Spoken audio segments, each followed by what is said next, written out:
ప్రస్తుతం మనతో పాటు ప్రముఖ ఆధ్యాత్మికవేత్త, జ్యోతిష్య పండితులు ప్రొఫెసర్ డాక్టర్ ముల్లపూడి సత్యనారాయణమూర్తి గారు ఉన్నారు. గురువుగారితో మాట్లాడేద్దాం. నమస్కారం గురు. నమస్కారం మణికంఠ గారు. గురుగారు, ఉగాది రాశి ఫలితాలు చర్చించుకుందాము. శ్రీ పరాభవ నామ సంవత్సరంగా కొత్త సంవత్సరం పిలువబడుతుంది. మరి కన్యా రాశి వారి పరిస్థితి కొత్త సంవత్సరం ఏ విధంగా ఉంటుంది? ఉగాది పచ్చడిలో చాలా రకాల టేస్టులు ఉంటాయి. ఎక్కువగా ఏ టేస్ట్ వీళ్ళకి తగులుతుంది అంటారు ఈ సంవత్సరం? ఎటువంటి జాగ్రత్తలు తీసుకోవాలి వీళ్ళు? కన్యా రాశి వారికి అందరు కూడా మన సబ్స్క్రైబర్లు, ఫాలోవర్లు, ఎవరైతే ప్రేక్షకులు ఉన్నారో వారందరికీ కూడా పరాభవనామ సంవత్సర నూతన శుభాకాంక్షలు మొట్టమొదటిగా చెప్తాం. ఉగాది శుభాకాంక్షలు కూడా. ఇకపోతే ఈ కన్యా రాశి వాళ్ళందరికీ కూడా ఈ అనుభవాలు తీపే పచ్చడి, ఉగాది పచ్చడిలో తీపే వీళ్ళ హవా నడుస్తుంది. భార్యాభర్తల మధ్య చేదే, పెళ్ళైన తర్వాత వెంటనే తీపి. కొన్ని సంవత్సరాలు అయిన తర్వాత భర్త మా మాట వింటలేదండి, ఆయన తాగుడు ఆయన చూసుకుంటున్నాడండి, లేకపోతే ఆయన పనులు ఆయన చేసుకుంటున్నారు అని చెప్పేసి చేదు అనుభవాలు, చేదు రుచి ఇలా అనుభవిస్తున్నారు. ఈ కన్యా రాశి వారికి అందరికీ కూడా పరాభవనామ సంవత్సరంలో ఆదాయం 8, వ్యయం 11గా ఉన్నాయి. అంటే ఖర్చు చాలా అధికంగా కనబడుతుంది. ఇకపోతే రాజ్యపూజ్యము, అవమానము సమానంగా మూడు కనబడుతున్నాయి. అందువలన వీరందరికీ కూడా ఆదాయాలు చాలా తక్కువగా మనకి 8 కనబడుతున్నప్పటికీ కూడా, ఖర్చు ఎక్కువగా ఉన్నప్పటికీ కూడా వీరికి ఈ గత సంవత్సరంతో పోల్చుకుంటే ఈ సంవత్సరం పరాభవనామ సంవత్సరంలో ఆదాయాలు కంపారిటివ్గా పెరుగుతాయి, ఖర్చులు అధికంగా పెరుగుతాయి. ఈ యొక్క వ్యవసాయదారులు ఎవరైతే ఉన్నారో అటువంటి వాళ్ళందరూ కూడా అధికంగా సంపాదిస్తారు, అప్పులు ఇవన్నీ కూడా తీర్చేస్తారు. వీళ్ళకి ఎవరైతే అప్పులు ఇవ్వాల్సినటువంటి వాళ్ళు ఉన్నారో పూర్వార్ధంలో జూన్ 2వ తారీఖు దాటిన తర్వాత 2026వ సంవత్సరంలో ఈ యొక్క కన్యా రాశి వారికి రావాల్సినటువంటి అప్పులన్నీ కూడా తిరిగి వచ్చేయడం జరుగుతుంది. ఇక భార్యాభర్తల మధ్య ఉన్నటువంటి డిస్ప్యూట్స్, గొడవలు ఏవైతే ఉన్నాయో అవన్నీ కూడా తీవ్రమైనటువంటి స్థాయిలో జూన్ 2, 2026వ సంవత్సరం వరకు ఉంటాయి. కోర్టుల్లో ఉన్నాయి, ఆ బెంచ్ మీదకి కేసులు కొన్ని రాని ఉన్నాయి. ఈ విధంగా వారి కోట్లాట్లు మంచి తీవ్రమైనటువంటి స్థితిలో ఉన్నాయి. ఇవన్నీ కూడా తెర దించేస్తూ ఈ నూతన సంవత్సర ప్రథమార్థంలో జూన్ 2 దాటిన తర్వాత గొడవలన్నీ కూడా సమసిపోవడానికి అవకాశాలు ఉంటాయి. ఇక ఉద్యోగాలు రావడం లేదండి నా స్టేటస్కి సంబంధించి అని చాలామంది ఎదురు చూస్తూ ఉంటారు, వాళ్ళకి తగ్గట్టుగా ఆ పొజిషన్లో. అటువంటి వాళ్ళందరికీ కూడా తమ స్థాయికి తగ్గట్టుగా ఉద్యోగాలు కూడా రావడానికి అవకాశాలు ఉంటాయి. అలాగే మీరందరికీ కూడా ఛాదస్థం బాగా పెరిగిపోతుంది. అందువలన విదేశాలకు కూడా వెళ్ళేటటువంటి అవకాశాలు కనబడుతున్నాయి. సినీ రంగంలో మంచి ప్రవేశం ఉంటుంది. రైటర్సు, డైరెక్టర్సు వీళ్ళందరూ కూడా బ్రహ్మాండంగా మరి సంపాదించడం అనేటటువంటివి జరుగుతాయి. సినీ సంగీత సాహిత్య రంగాలలో ఉన్నటువంటి వాళ్ళందరికీ కూడా మంచి సన్మానాలు, గౌరవాలు ఇవన్నీ కూడా రావడం జరుగుతాయి. అయితే ఈ యొక్క శని మన మీనరాశిలో ఉన్న కారణంగా జీవిత భాగస్వాములతో కానీ, వ్యాపార భాగస్వాములతో కానీ వీళ్ళకి అంత సఖ్యత అనేటటువంటిది ఉండదు. భార్యలు వేధిస్తారు, భర్తలు వేధిస్తారు, పిల్లలు వేధిస్తారు. మరి ఈ రకంగా వేదనలతో ఉన్నటువంటి ఈ యొక్క రాశుల వారందరూ కూడా ఈ ఎలా ఉంటుంది వీరి పరిస్థితి అంటే, ఉద్యోగం ఉన్నప్పుడే బాగుంది, పెళ్ళి కానప్పుడే బాగుంది, ఉద్యోగం లేనప్పుడే బాగుంది, పాత పరిస్థితులే బాగున్నాయి అన్నట్టు ఉంటుందన్నమాట. దూరపు ప్రయాణాలు అత్యధికంగా తిరుగుతారు, కోర్టు వ్యవహారాలలో తిరుగుతారు. తర్వాత ఈ యొక్క కీర్తి ప్రతిష్టలు అనేటటువంటివి వస్తాయి.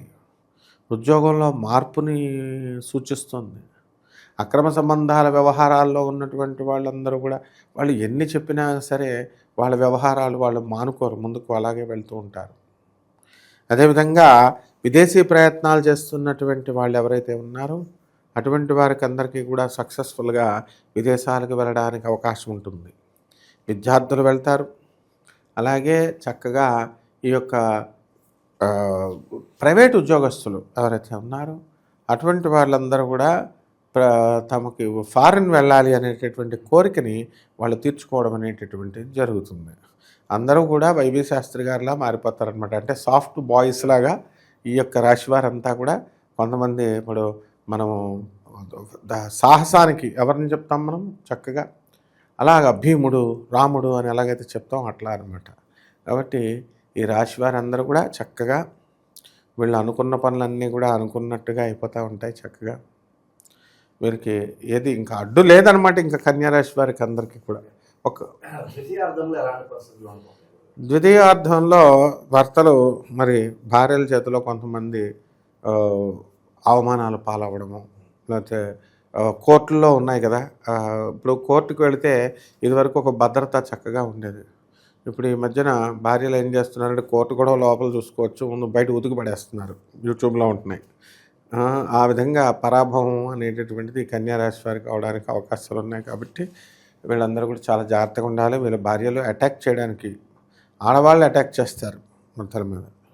అది శుక్రుడి యొక్క ప్రభావం అనమాట. ప్రేమికుల సంగతి అండి గురుగారు, ఎలాగన్నా ఈ సంవత్సరం ప్రేమ వివాహం చేసుకుందాం, ఇంట్లో పెద్దలు ఒప్పించన్నా పెళ్లి చేసుకుందాం అనుకుంటారు కదా, వాళ్ళ పరిస్థితి ఏంటి? ప్రేమ వివాహాలు చేసుకున్న వాళ్ళే కోర్టుల చుట్టూ తిరుగుతున్నారు.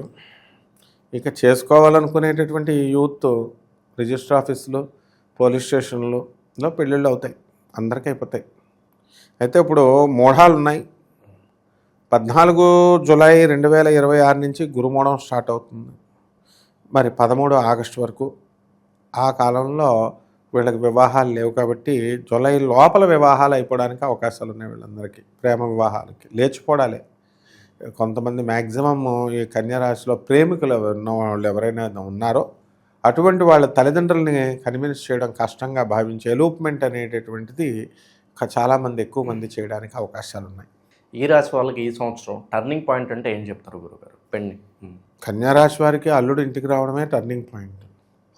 వాడు అలిగేసి కూతురు పేరు మీద పెట్టినటువంటి ల్యాండ్స్ 3 కోట్లు 3.5 కోట్లకి అమ్మేసుకొని ఆ డబ్బులు పట్టరాకుండా వాళ్ళ అమ్మా నాన్నలతో జల్సాలు చేసేసి అక్క చెల్లెలకి కొంత 1 కోటి రూపాయల దాకా ఖర్చు పెట్టేస్తే మిగతా డబ్బు కూడా పాడు చేసేస్తాడు రా బాబా అని అత్త మామ పెళ్ళాము యాక్టింగ్ చేసి రారా నాయనా రా రా అని పిలిచి వాళ్ళతో కాపురాలు చేస్తున్నట్టుగా ఉంటుంది. ఆ డబ్బులు పట్టుకొని కనీసం మిగతా డబ్బులన్నా పోకుండా మనకిస్తాడని. ఆ విధంగా టర్నింగ్ పాయింట్ ఏమిటంటే ఈ కన్యారాశి వారికి అందరికీ కూడా జూన్ 2, 2026 సంవత్సరం తర్వాత భార్య తరపు రావాల్సినటువంటి ఆస్తులు కానీ, అలాగే పితృతరపు తండ్రి తరపు రావాల్సినటువంటి ఆస్తులు కానీ, దూరపు బంధువుల మరణం వల్ల వచ్చేటటువంటి ఆస్తులు కానీ వీళ్ళందరికీ కూడా కలిసి రావడం అనేటటువంటిది జరుగుతుంది.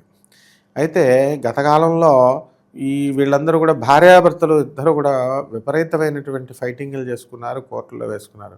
పెడా పోయింది అనేసి పోయాడని చెప్పేసి వదిలిపడేయడం అనేటటువంటిదే టర్నింగ్ పాయింట్. ఈ సంవత్సరంలో 2026 సంవత్సరం పరాభవనామ సంవత్సరం పేరులోనే ఉంది. ఎవరో ఒకళ్ళు భార్యాభర్తల్లో ఎవరో ఒకళ్ళు పరాభవం పొందాల్సినటువంటి అవసరం ఉంది. 60 సంవత్సరాల బ్యాక్ 1966 నుంచి 67 ఉగాది మధ్యలో ఈ యొక్క పరాభవనామ సంవత్సరం వచ్చింది. ఆ సంవత్సరంలో పుట్టినటువంటి కన్యారాశి వాళ్ళందరూ కూడా చాలా ఇబ్బందులు పాలయ్యారు అనమాట, అవమానాలు పాలయ్యారు. కాబట్టి ఇప్పుడు కూడా హిస్టరీ సేమ్ రిపీట్స్ అనమాట. కాబట్టి ఈ కన్యారాశి విద్యార్థులు కూడా ప్రేమ వివాహాలు చేసుకోవడానికి కూడా అవకాశాలు ఉన్నాయి. ఇక సమాజంలో పేరు ప్రఖ్యాత నాకంటూ కొంత గుర్తింపు కావాలనుకుంటారు కదా గురుగారు, వాళ్ళ పరిస్థితి ఏంటంటారు? వాళ్ళకి పేరు ప్రతిష్టలు ఏం చేసుకుంటారు? సాధారణంగా ఇప్పుడు కృష్ణదేవరాయల గురించి ఎవరు చెప్పుకుంటున్నారు?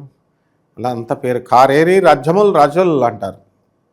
ఉన్నాయి. ఇందిరాగాంధీ ఎంత పేరుంది, ఎక్కడుంది? ఇవన్నీ కూడా తాత్కాలికం. కాబట్టి డబ్బే శాశ్వతం అంటారా? డబ్బే శాశ్వతం కింద అనుకుంటున్నారు.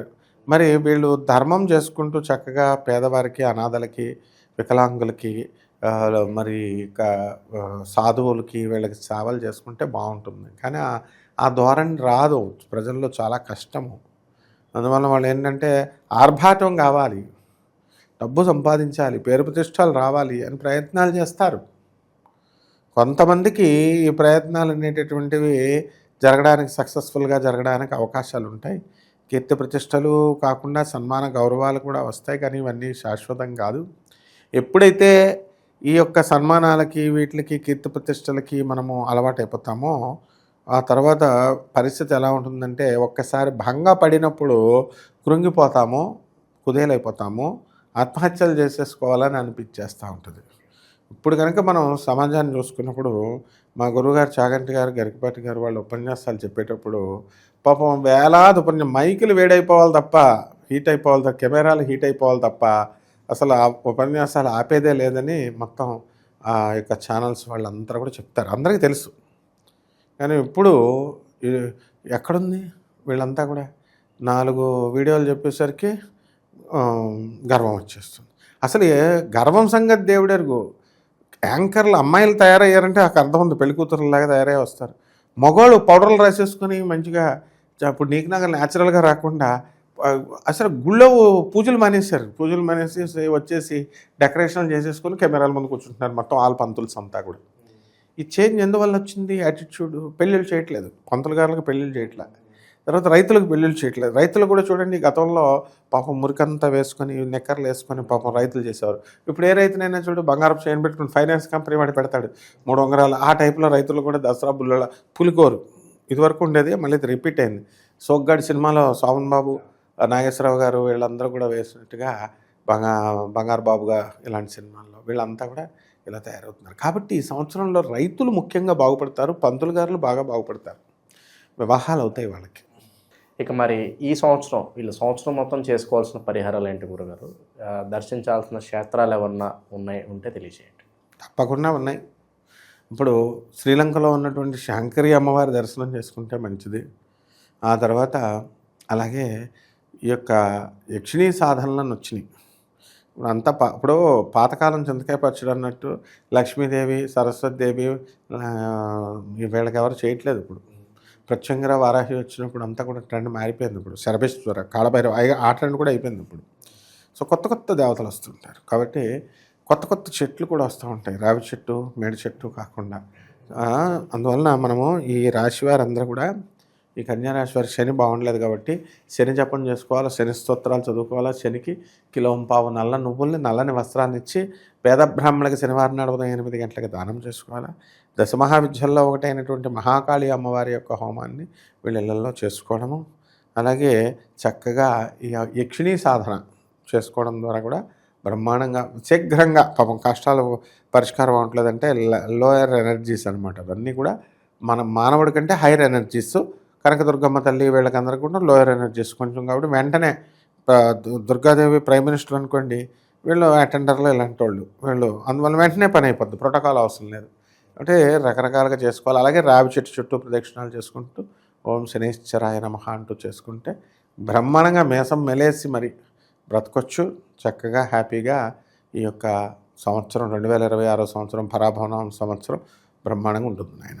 ఓవరాల్గా కన్యారాశి వాళ్ళకి ఈ పరాభవనామ సంవత్సరం ఎలా ఉంటుందో చాలా బాగా వివరించారు. ధన్యవాదాలు. ధన్యవాదాలు.